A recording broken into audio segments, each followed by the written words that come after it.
Hi guys, magandang umaga po sa inyong lahat mga kasimpol. Yan for today's video. Ito na naglilitsyon po ako mga kasimpol ng bili at saka apat na chicken mga kasimpol. Yan po yung aming pananghalian ngayon. Ito na naikot ko na po mga kasimpol at konti pa yung baga natin mga kasimpol dahil sasalang pa lang, ito na oh, pulang-pula na mga kasimpol, pang 30 minutes pero nakikita niyo naman po, oh, sobrang na, medyo pulang-pula na po siya pero yung ating manok buhay-buhay na buhay pa, oh. Hindi pa po tayo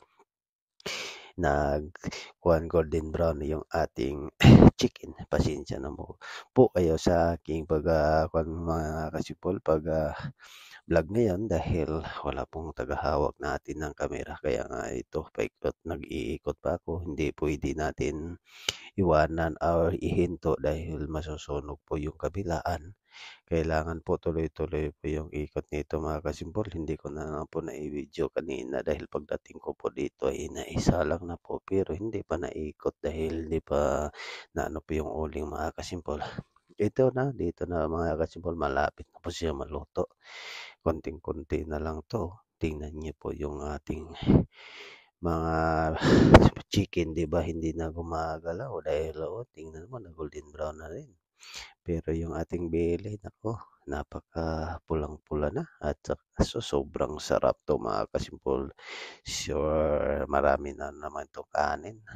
Pagbili naman, pag minsan-minsan lang mga kasimpol yung lechong bili, napakasarap talaga to pag minsan lang. Kaya hindi naman lagi, kung lagi na naman, ayun, medyo maano ka na naman pag palagi na ang lechon, 'di ba?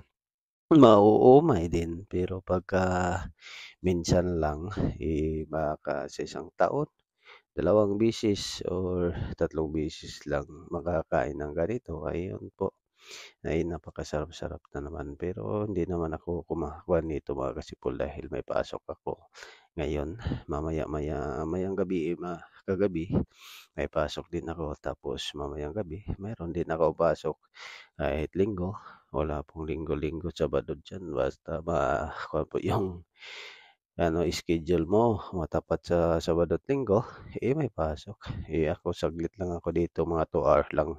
Pagkatapos nito uwi na naman ako agad mga kasimpol. Hindi na ako kuwan sa salo-salo na tanghalian. Yun, dahil matagal pa, 12:00 pa ito maluto, mga 11:10 or 11:20 maluluto na po 'to mga kasimpol dahil 2 oras lang po 'tong lutuin ko mga kasimpol. Ito ay lutong-luto na po. Sus, sobrang talagang sarap nito. Dahil magpakuha na lang ako sa aking anak pagka-uwi nila mamaya para pangbaon. Yun lang po ang aking mga kasimpol at hindi na naman 'to lahat at pagkaluto. Hindi ko din na i-video na yung pagkaluto nito, pero luto na po 'to mga kasimpol, yan oh. Ito ipaano ko na lang po, yung tawag nito, yung parang isasalang lang dito para yung lutong-luto po talaga siya. Pero yun, luto na po talaga 'to mga kasimpol. Napakasarap at napakabango na umakuha na po. Yan, maraming salamat po sa inyong lahat mga